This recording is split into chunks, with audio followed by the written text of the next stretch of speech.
Right, so two common things you can easily observe if you choose any random country is just twofold. One is that there is inflation, the other one is that there is some slowing growth rate.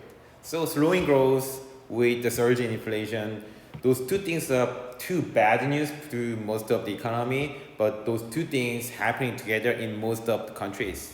So what's the problem with that? In more policy perspective,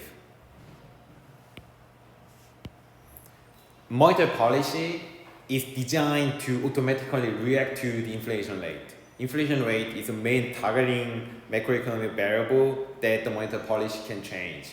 So definitely monetary policy makers are definitely concerned about the economic growth as well, unemployment rate or some vacancy rate or some real GDP per capita rate.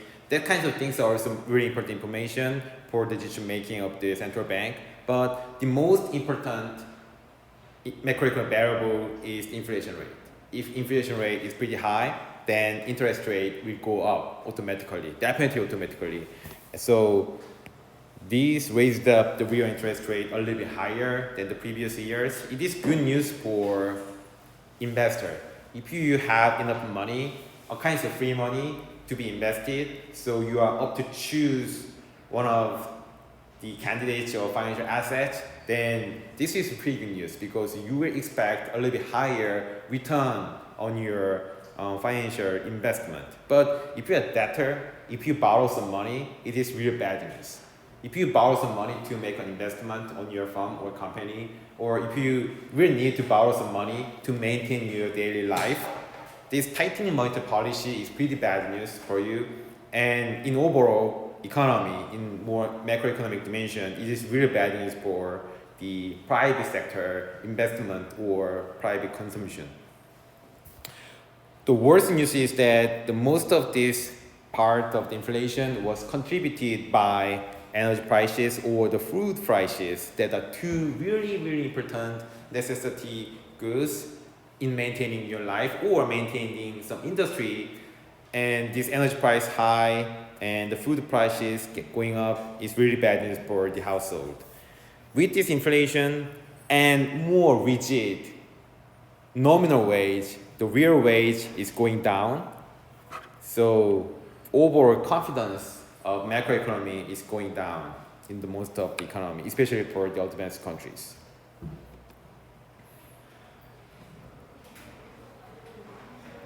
But a little bit better news, the glimpse of hope is being given in recent days. Maybe job market is recovering from the worst part of that. And the saving accumulation is a little bit better than the previous years. So these are a little bit of good news, but overall, still we are in a little bit negative world. So this is projection. Projection means a simulation. It is not happening right now, but this OECD makes some research methodology to predict the close future. So they make their own projection or the prediction on the recent future, like 2023 or 2024. And they said this year and maybe next year will be a little bit bad year because there is some downward trend here. And the red line was the 2021 projection, and the blue line is a little bit more recent version of the projection. And sadly, the recent projection is worse than the previous year's projection, which means that the OECD is having a little bit more pessimistic perception of the real economy. So how about the contribution by the region or the continent? So the blue line is North America, maybe Canada, the United States, and Mexico. Their contribution has been decreased significantly from 2021 to 2023. United States is one of the countries with the worst inflation situation, which means that their interest rate is the highest level, so their investment participation or maybe private consumption will be shrink a lot. So the same with Canada or Mexico. So their contribution will go down to a little bit just marginal or really minimal. How about Latin America? Latin America is really also serious situation. Argentina, Venezuela, even some better countries like Peru or Chile, they are struggling right now, so their contributions are pretty much, negligible right now. The good news for us, because we are almost all the Asian citizens, so their contribution here, green rectangular, is pretty large here. Also, they maintain their good effect on the world growth rate, which means that, in other words, without the emerging markets, without the Asian countries, the world cannot grow anymore. So the emerging market economies are the main engine for the economic growth right now and for the future.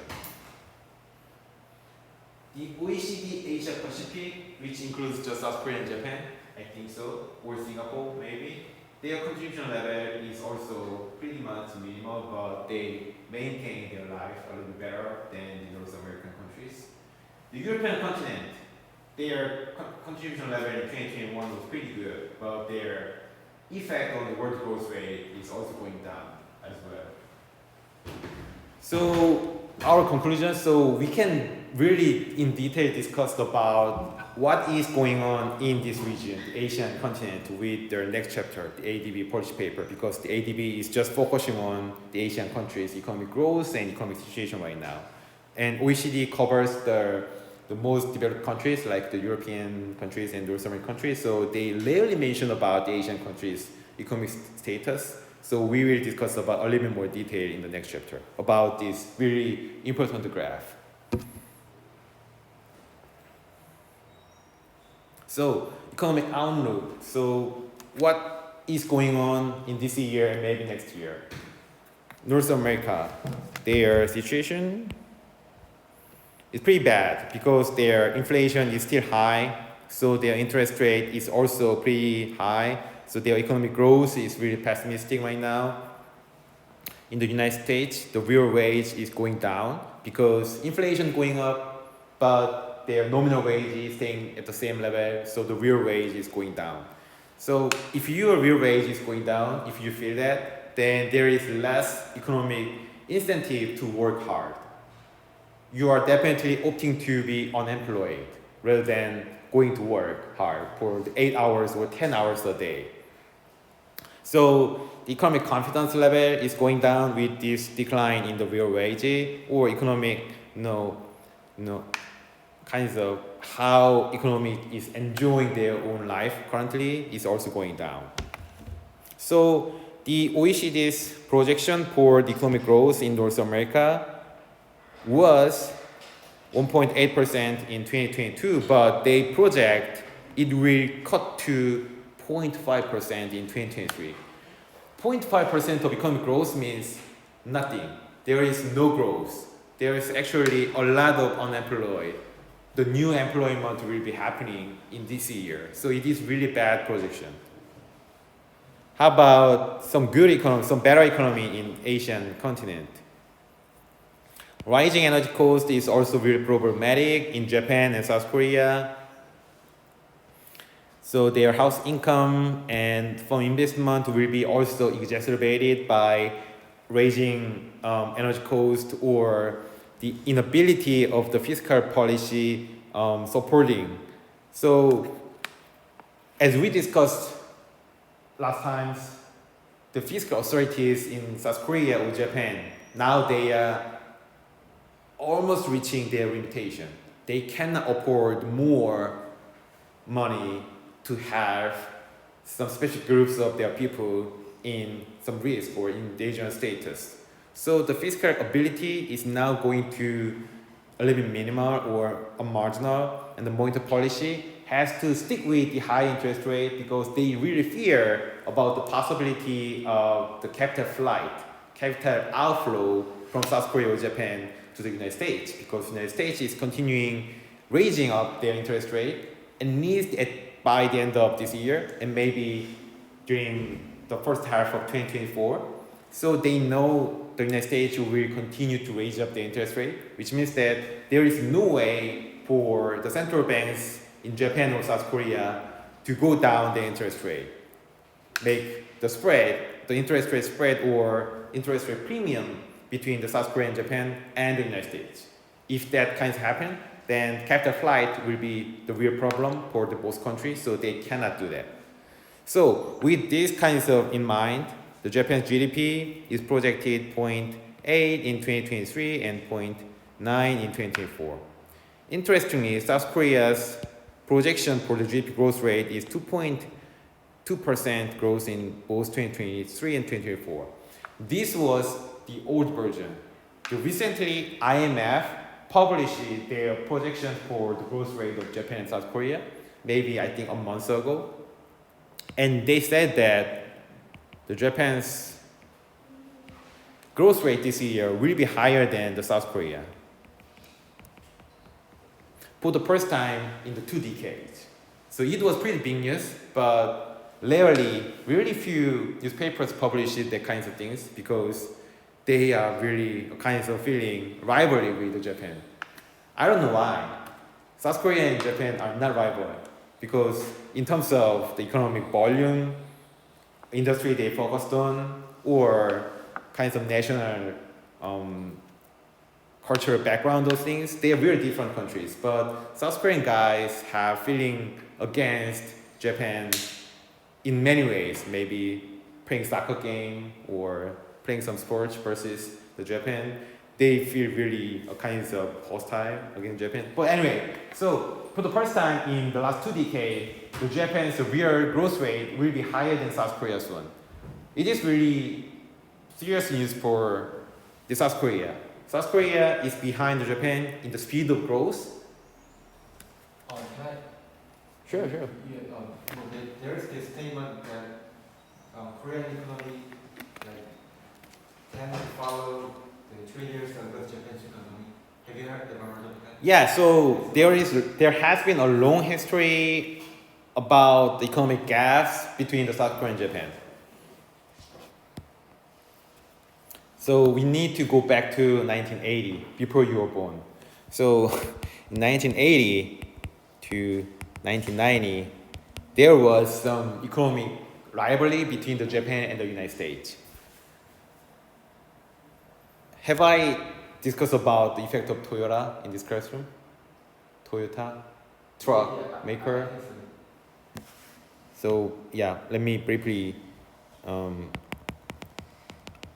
introduce about the economic impact of the Japan's surge on the United States economy. So the United States, the number one cars sold in the United States is a truck,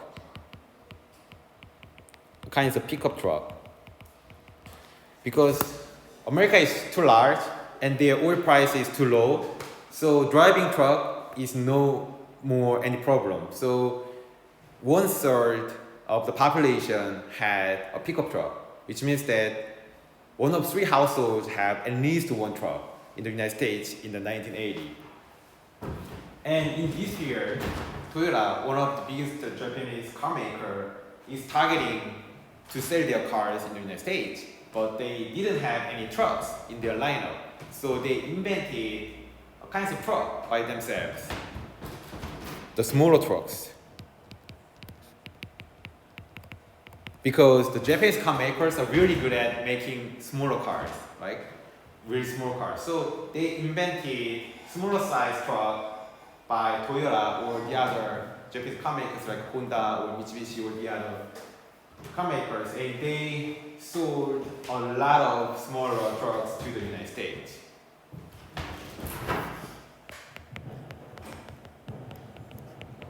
And maybe Japan's electronics manufacturing industry.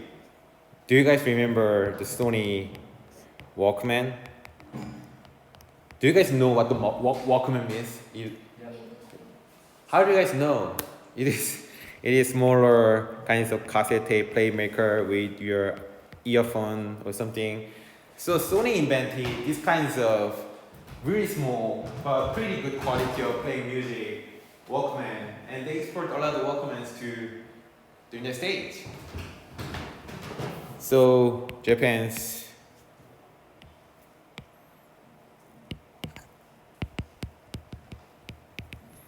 trade surplus against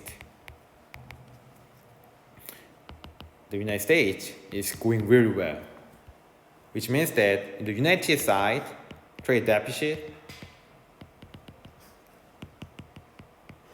that is one thing, one bad news for the United States. And the other bad news was that 1980s was the hardest period for the Cold War between the United States and the Soviet Union. So the Cold War means there are a lot of fiscal spending on competition in the keeping army, like making nuclear weapon just by competition, and warning by making a lot of more ships and the combat flight. So their fiscal deficit also increasing.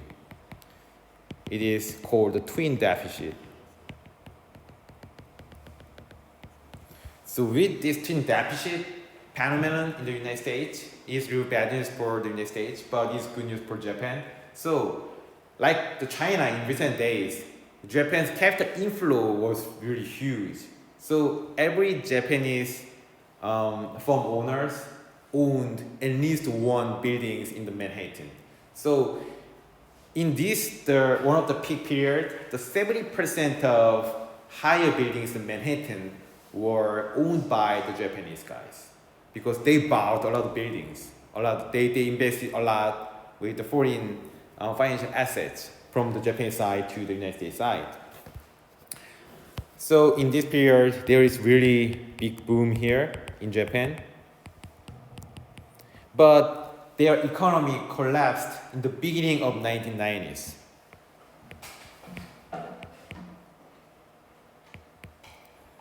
So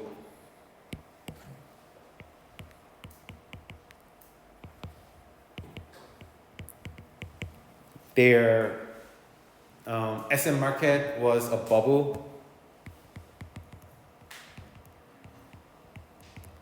Their transparency in the banks industry or in the manufacturing firm industry is really murky. So there are a lot of defections in the higher ranked guys with the politicians. So a lot of bad things running out in the Japanese politics and some manufacturing industry. So all of these bubbles accumulated really high level and busted really short time period. So their economy was entering to the last 20 years or last 30 years until now.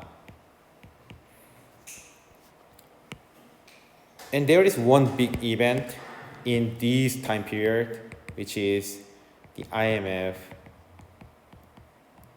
currency crisis in South Korea. So South Korea was really behind Japan in the 1980s and 1990s, but they grew really, really in speed way. So they grow really fast in 1990, even 1980. So their gaps was really, really shortened from here to up to this point, but still way behind the Japanese economy because Japan's economy was in the bubble situation. So actually, Japan was threatening the United States as the #1 economic country in the world during this time period. So Japan was rival to the United States in the volume of the economy, in the volume of the GDP or total GDP or something. But their economy was busted out. So all of huge increase in unemployment, huge decrease in price level. All the firms are just going to the bailout. And South Korea was also in the crisis in this period. But luckily, after this crisis, South Korea had remedied most of their economic problems. So they had some innovations in labor market, in financial market, even in some manufacturing market, manufacturing industry. So South Korea paid huge social cost in this innovation after the crisis, but their benefit was also pretty huge. The labor market has been more resilient. Financial market is more open to the world financial market. And manufacturing industry, their productivity level is really going up. So as a result, we got Samsung, we got Hyundai, or the other, we got Naver maybe. So these kinds of global companies were born after 1998, the crunch crisis. Before this crisis, Samsung was smaller than even Sony.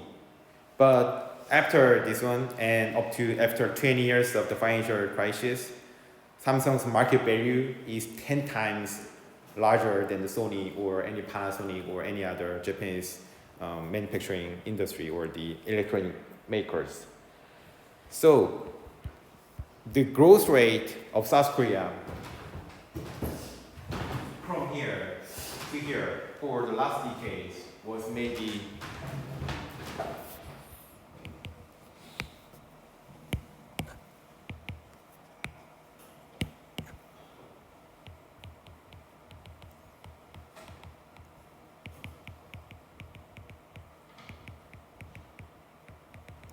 Japan's growth rate since 2000 was just 1% or 2%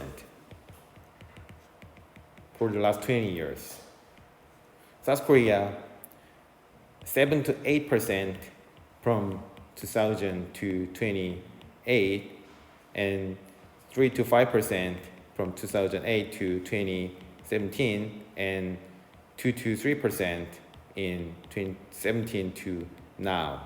So South Korea's growth rate has been decreasing year by year, but still it was really higher than the Japanese one in the last 20 years. So what do you guys think if one country stays at the same growth rate, but the other country grows really faster, then the gaps between those two countries in terms of economic volume or total GDP or GDP per capita should be definitely shortened. So it is kind of catch-up effect. And the catch-up effect between South Korea and Japan has been the weird things from the 2000. So we can conclude that South Korea is still behind Japan, but their gap was really shortened.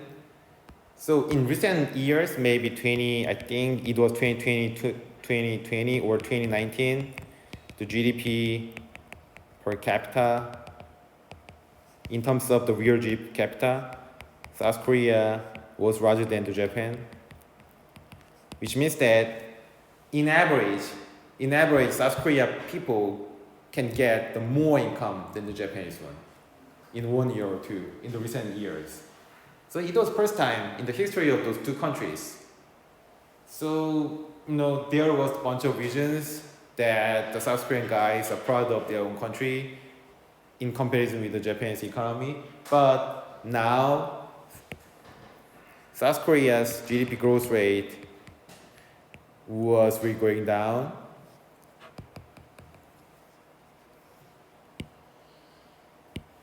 The Japan's growth rate was bad and still bad, but very consistent here. So recent reversal between the South Korea and Japan in terms of the economic growth rate means South Korea cannot catch it up anymore.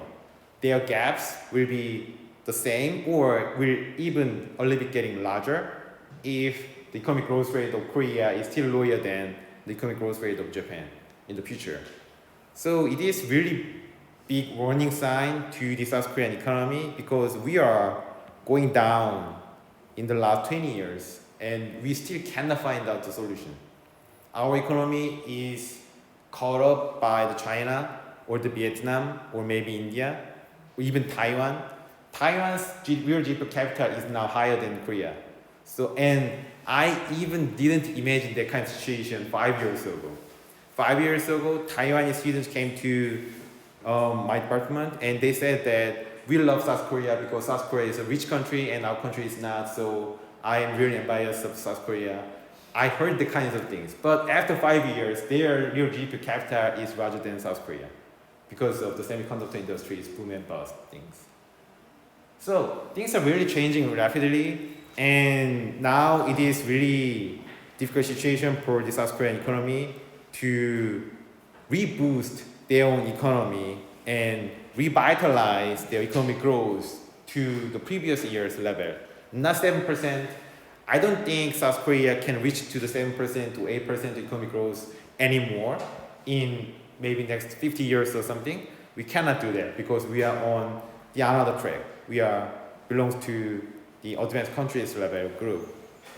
But we can revitalize some part of our industry, and we can go back to maybe 3% or 4% of economic growth rate. Definitely, we can do that if we find out the right solution. If we find a solution for the low, fertility rate and higher suicide rate, the kind of social problem is really big, and the different governments cannot find out any solution with a huge effort, and that's the result of that. So, pretty bad situation for the South Korean economy. GDP was so low all the time. When Japanese GDP was so low and stably low all the time, meanwhile the Korean was so high. Yeah. So in overall volume, like nominal GDP, the total volume GDP, I think Japanese one is 3 times bigger than South Korea. So their economic volume is really top level of the country. I think the Japan is the third big country in terms of the nominal GDP, the total volume of that. But if you go to the GDP per capita, if you divide the total GDP by the population, then the gaps between the South Korea and the Japan will, I think, pin down to 1.7 times bigger or 1.5 times bigger. So for the Japan, so the gaps are really now pretty much shortened in terms of the GDP per capita. But still, Japan is pretty much, definitely a lot ahead of South Korea in many dimensions in the economic way. Do you think there will be a chance where Korea's GDP becomes higher than Japan's GDP? You think there will be a chance of Korea GDP? Any chance? Yeah.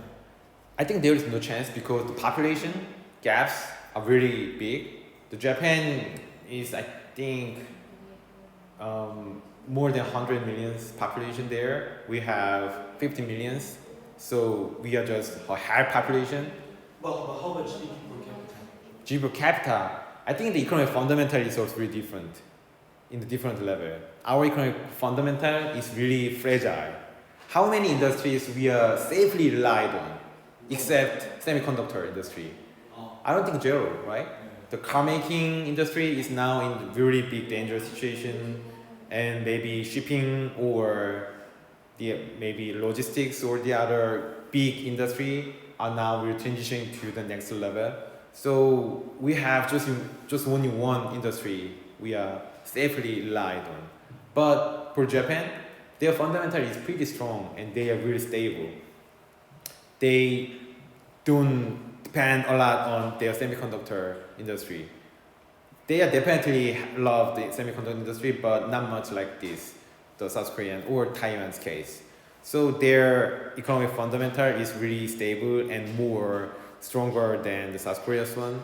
So I don't think Japan will leap to maybe 3% of economic growth. I don't think so.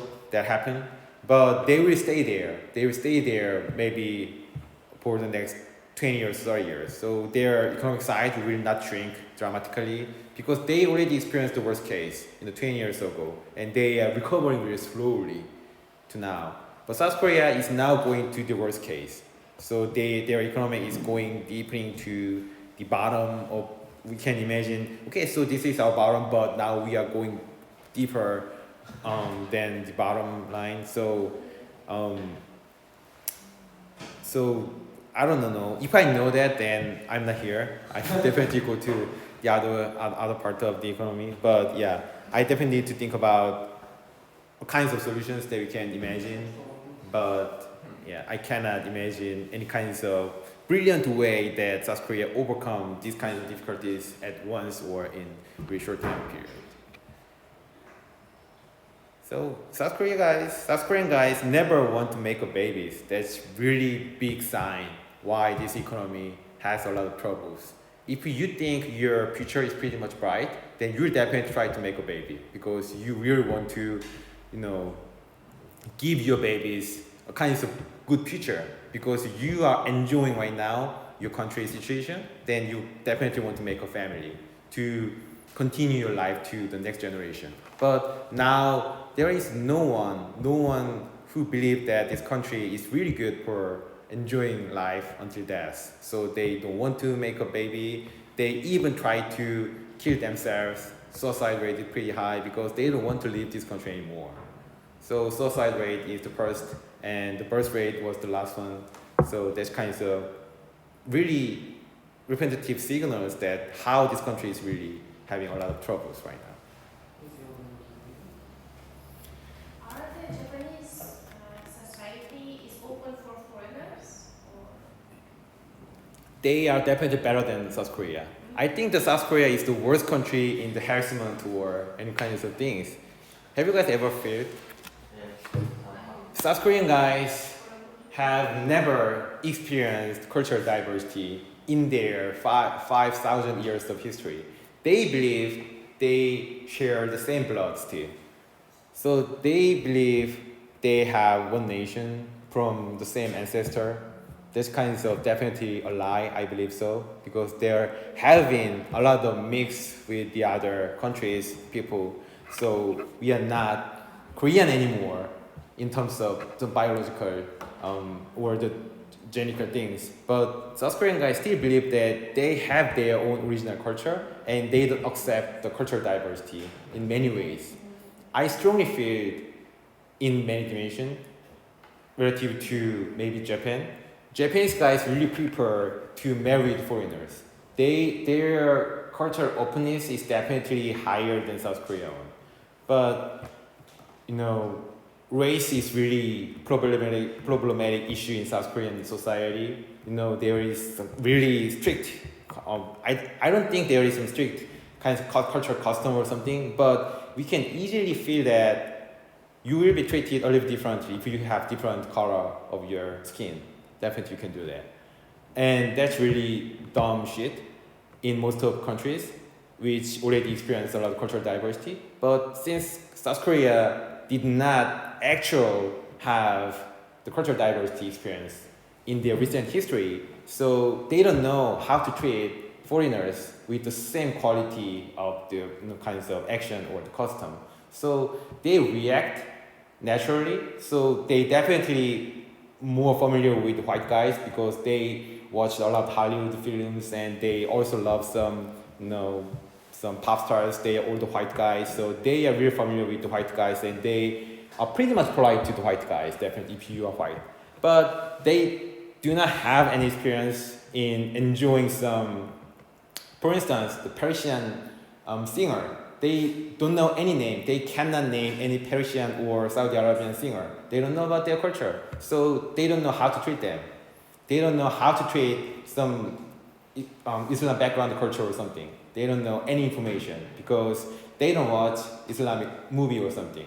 So this kind of lack of information, lack of knowledge will result in some natural harassment against some special races, some specific cultural background guys. So I think South Korea has a long way to learn how to accept cultural diversity, and that is directly related to the immigration policy. I believe immigration is the only solution for solving most of the problems in South Korean society, but they are not ready yet. They are not ready to welcome many foreigners as their community members. So they are still treat you guys as foreigner, right? But if you go to the United States or if you go to even Hong Kong or Singapore, cultural diversity is really natural. So you feel, okay, so if I decide this is my home, that is my home. But if you stay in South Korea, South Korean guys always ask their foreigners, when will you leave? When will you leave for your country? How long you stay here? They're interested in that kinds of things.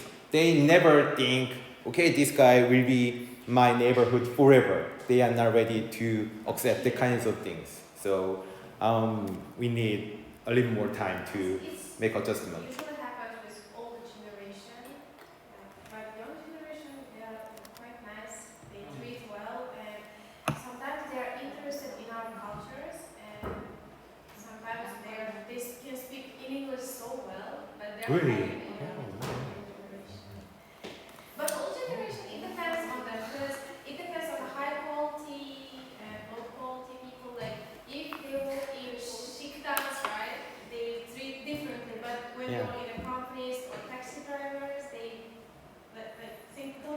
Right. Because most of them are travel abroad, Mm-hmm. especially like Saudi Arabia. They say like, oh, I've traveled there, I know this. How are you? Like that. I'm like, okay. Yeah. So you guys are lucky because you guys have been around the people of South Korean guys who are top 10 or top 15% with the knowledge or with the background or with the mindset or something. So you guys pretty lucky. You have met some good South Korean guys. If you go to real South Korean world, then they will be very wild and you know it's really very different. You're welcome. Right, so thank you guys for not turning the pages anymore. So we have completed 3 pages, but yeah, that's good, that's good.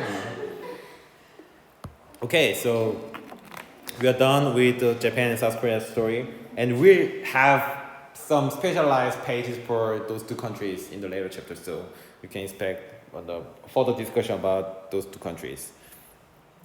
And if you guys want, I can give you some special lecture about the economic relationship between South Korea and Japan for just one time, for 75 minutes or something, because I have a lot of things to tell you guys about the economic potential cooperation or potential liability, because I'm really interested in the kind of special relationship between those 2 countries.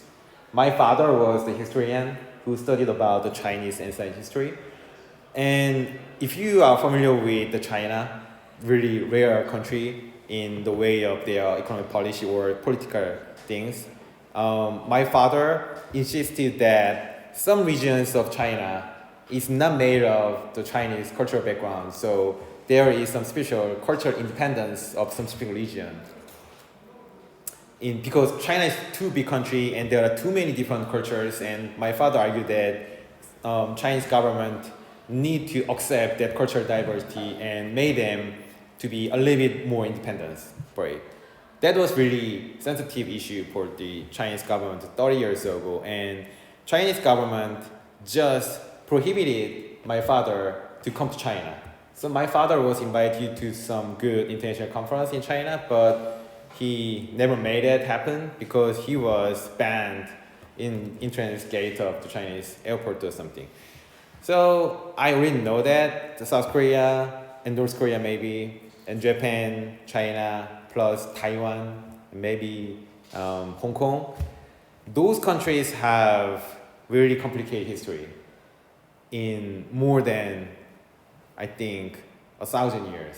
So they have really long history of fighting each other. Sometimes they helping each other. So they really hate each other and they love each other right now. It's very complicated, and it is shown in some ways in economic way. So maybe South Korea is the first exporting country to Chinese market. All of Chinese foreign import, among all of those, the Chinese foreign import, 10% of this imported good was made by the South Korea. So without South Korea, Chinese economy cannot enjoy their own life. Also, the South Korean economy is heavily dependent of the Japanese and the Chinese economy. So without those countries, many farms in South Korea cannot live anymore. So these kinds of interdependence economic way, it is really important to make a note. But Chinese people and Korean people and maybe some Japanese people, they are pretty much more sensitive to each other in political way rather than the economic way. So if I tell my father that I love the Uniqlo, one of the biggest clothing brand from Japan, then my father will definitely angry at me because you buy Japanese good, I will hate you, so or something. I love the Japanese car, but if I tell my mom that I'm considering buying some Toyota car, then my mom will definitely shout at me with some bad words. So these kinds of things, these kinds of emotional things exchanged a lot between those 3 countries, and it's really hard for the outsiders to understand this complicated relationship. I know it and I can feel it because I'm inherited in this country. So I have been growing up with some history of Japan and South Korea. When I was a teenager, I couldn't watch Japanese movie because Japanese cultural goods were strictly prohibited in import. So any Japanese music, movies, or any kind of TV drama or any kind of things are not allowed to be imported to South Korea until I was maybe 17 years or 18 years. So in recent days, South Korean government allowed to import any Japanese good or cultural good or something, but they were really afraid of possibility of culturally dominated by Japan. But now the K-pop is definitely more dominant kinds of flow than the J-pop or the J-culture. So now South Korean guys are pretty much confident in their own cultural pride or something. But it has been less than 10 years, I think. Even in 2000, South Korean culture was pretty much affected by the Japanese culture in many ways. And the older generation guys are really afraid of the kinds of things. So Japanese guys are better than us in almost everything, and we know it. So the one thing we can do is making younger generation not having any experience about the Japanese things. So that was the policy that I experienced when I was teenager. But I knew that was pretty much stupid thing, because with more exposure to the Japanese things, we can be a little bit more competitive against them. So that was my thinking. So, and the real thing became that thing. So things going to be really changing a lot, really fast. So there are a lot of stories going on between those three countries. And if you guys want to do that, then I can definitely give you a kind of special lecture about it. Right, so the last thing we can talk about today is the European growth rate. So it is saying European growth rate is really declining sharply because they are more exposed to the Russia-Ukraine war. So the OECD's projection now is 0.5% growth rate in 2023. It's pretty low. They have Germany. Even they have Germany, France, or Ireland. The overall European continent growth rate is 0.5, which means that Russia and Ukraine war is heavily affecting this region a lot in negative way. How about China? China's growth rate is projected at 4.6% in 2023, but 4.1% in 2024.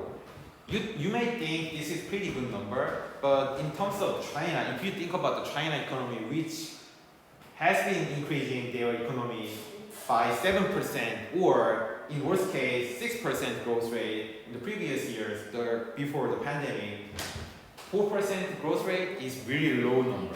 It is really bad number for China. So you can think about that Chinese economy is also in trouble right now. Good news is that except China, the other Asian emerging market economies are projected to close to 5% growth rate both 2023 and 2024. So maybe Indonesia, maybe Malaysia, or maybe some Central Asian countries like not Kazakhstan, but Uzbekistan or Kyrgyz Republic or Tajikistan. These countries are expected to exceed the expectations by many global economies, because they will be benefited from the Russia-Ukraine war. We'll heavily discuss about this issue in the later chapter. And also Indonesia, Malaysia, Thailand, maybe some Philippines. These countries will be also benefited from the Chinese reopening policy. So the tourism industry with the South Asian country will be heavily positively benefited from the Chinese reopening policy. So we will have a little bit brighter future for the remaining Asian emerging market economy, except China, and maybe except Japan and Korea. What is Chinese reopening policy? China's reopening policy. So China has been sticking with the zero COVID policy. So their mobility was really limited. If you go to the China before the reopening policy, you may have to stay or to quarantine yourself for a week or two. It heavily negatively affects some business activity or something, but they now lifted up every kinds of regulation. So you can freely enter or exit Chinese territory, which means that the Chinese economy has a lot of population, and this population will be a tourist, and they will flow in from Thailand, Indonesia, or Malaysia. So tourism industry will be positively invested, positively benefited from this Chinese reopening policy. So many Chinese guys will travel around the world, but their favorite targeting countries is Thailand or maybe Maldives or the other South Asia countries because they are very close to the Chinese territory. So they will travel personally to some South Asian countries, and it is really happening right now. So their tourism economy will be pretty much rebounding this year and maybe next year because of the Chinese reopening policy. Any more question? Right, so time's up, and I think I need to find out any solution to finish this chapter. Okay.